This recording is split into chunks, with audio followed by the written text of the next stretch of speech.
Hola amigos, esto es Renerdo. Comenzamos.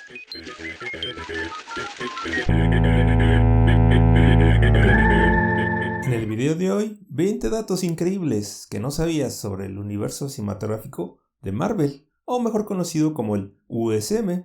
Bueno, claro, después de 23 películas y 2 series de televisión, es difícil que quepan en un solo video, así que hablaré exclusivamente solo de la fase 1 y principios de la fase número 2 del universo cinematográfico de Marvel. Así es que si les gusta y llegamos a más de 50 likes, pues hacemos la segunda parte y hasta una tercera. Y la lista la manejo de manera cronológica, para que no se saquen de onda si ven que primero hablo del Capitán América antes de Iron Man.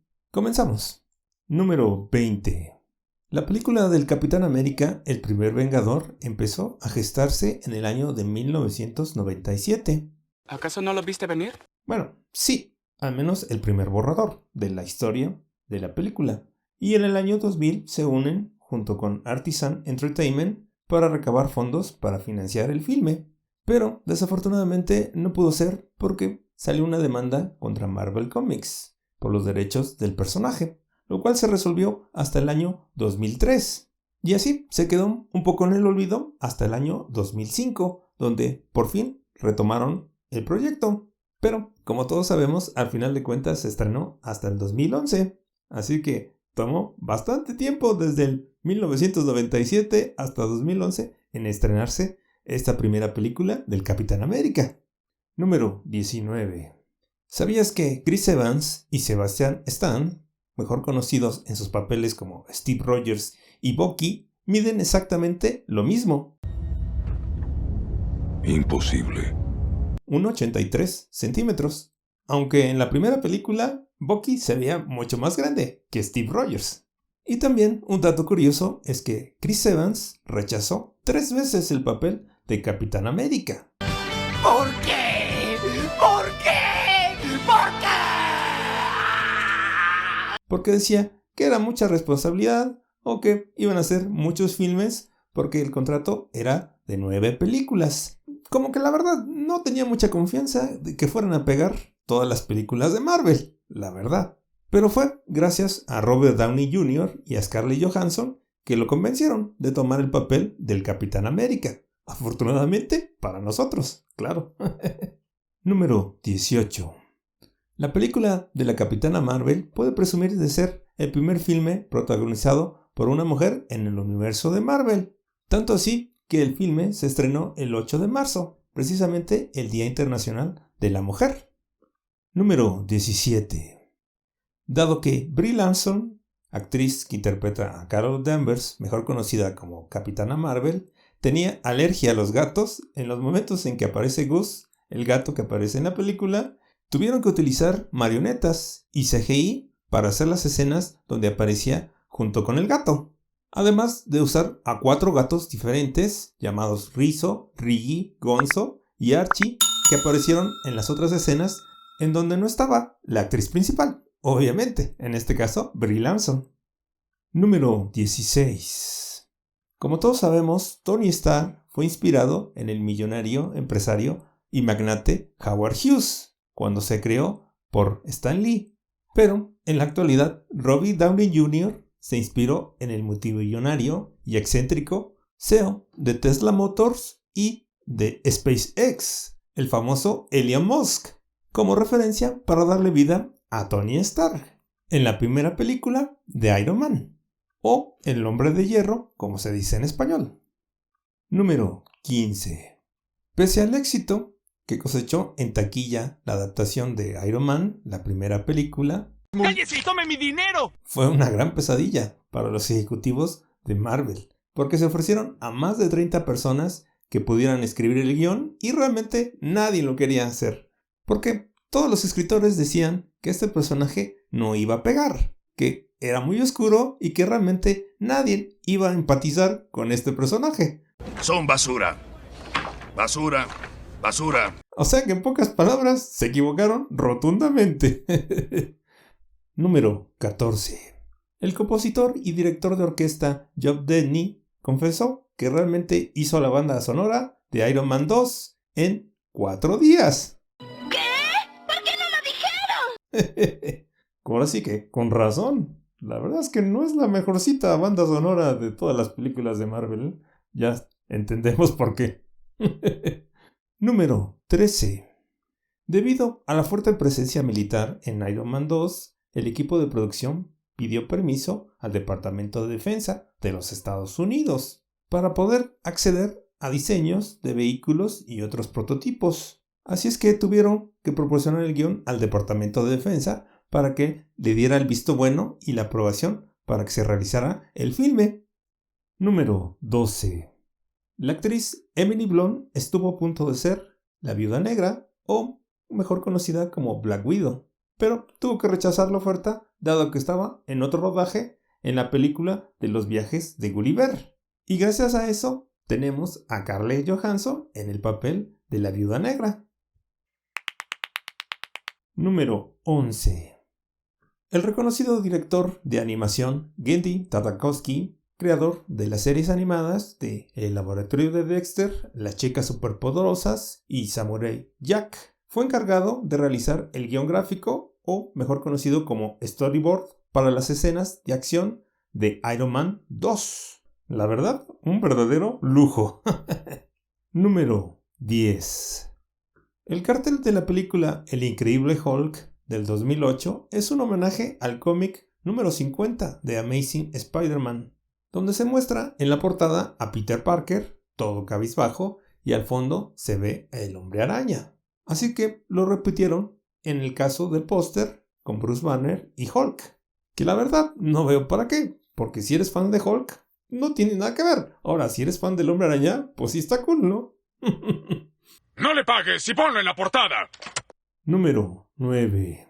En la película de Thor del 2011, la primera, ¿sabías que en el letrero de bienvenida del pueblo de Nuevo México, donde aterriza el mismo Dios del Trueno, tiene escrito lo siguiente: The Land of Enchantment, Journey into the Mystery?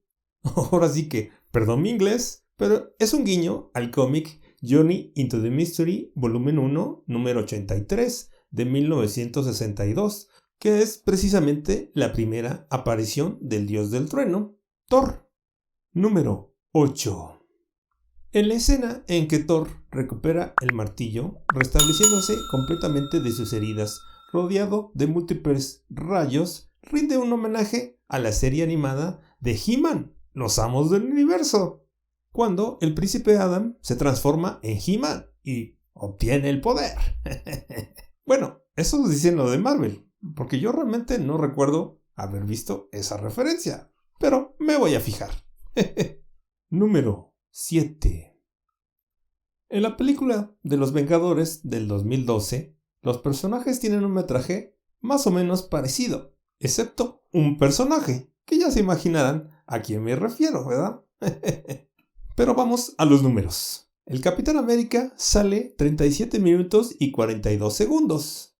Iron Man sale 37 minutos y 1 segundo. La Viuda Negra sale 33 minutos y 35 segundos. Hulk sale 28 minutos y 3 segundos. Thor sale 25 minutos y 52 segundos. Y, obviamente, Ojo de Halcón solo sale 12 minutos y 44 segundos.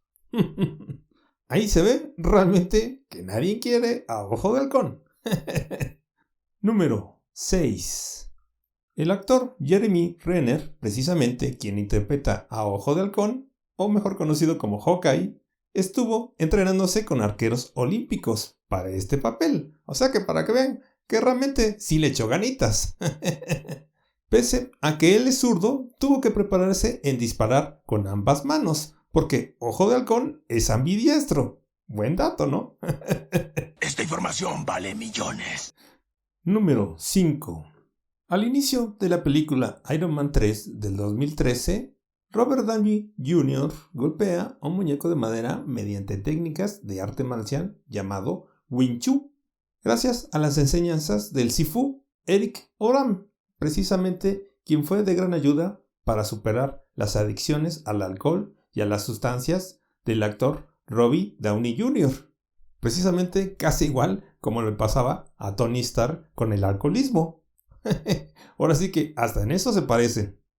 Número 4. Para la película de Thor, El Mundo Oscuro, se crearon 30 martillos, todos con diferentes pesos. El principal estaba hecho de aluminio, pero para las escenas de riesgo se utilizaban martillos menos pesados y tenían la inscripción que aquel que sostenga este martillo, si es digno de él, poseerá el poder de Thor. Obviamente en escritura nórdica, por si alguien no pudo leerlo. Número 3. En la segunda escena postcréditos de Thor, El Mundo Oscuro, se muestran al dios de trueno y a Jane Foster dándose un beso romántico. ¡Ay, el amor! Pero había un truco, porque realmente Natalie Portman no estuvo en ese día, sino realmente quien dio el beso a Chris Hemsworth fue su mujer, Elsa Pataky. ¡Qué buen truco! Dado que Natalie Portman tenía problemas de agenda, así que pusieron a Jane Foster de espaldas junto a Thor, para que no se vieran que era otra actriz quien estaba besando. O, la verdad, era su esposa, así que pues, no había problemas. Número 2. Todas las películas de la fase 2 del UCM tienen una sutil referencia, aunque yo no le diría tan sutil. La referencia es el episodio 5 de Star Wars, donde todos los personajes pierden el brazo. Claro, en Star Wars era solo la mano. Y esto sucede en Thor, El Mundo Oscuro, donde Loki termina con parte del brazo izquierdo de Thor. Así como también en la película de Iron Man 3 lo pierde Aldrich Killian. Y Bucky Barnes en la película del Capitán América, Soldado del Invierno.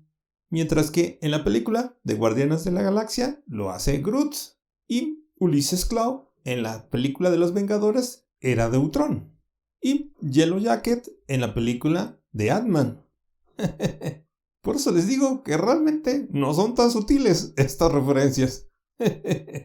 Número 1.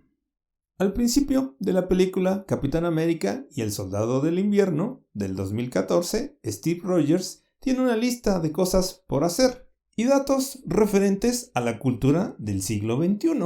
Y esta lista variaba de país en país donde se exhibía la película. Y nos enteramos que ahora en el capítulo 3 de la serie de televisión de Falcon y el Soldado del Invierno, esta libretita pasó a manos de Bucky, con todas las referencias sobre la cultura del siglo XXI. Y él le agregó los nombres de la gente que había dañado cuando era el Soldado del Invierno. Y esa libretita fue la herencia de Steve Rogers, mientras que a Falcon le dieron el escudo, a Bucky nada más le dieron la libretita. ¡Qué cruel! Bueno, gracias por apoyar este canal, nos vemos en la siguiente y buen día para todos.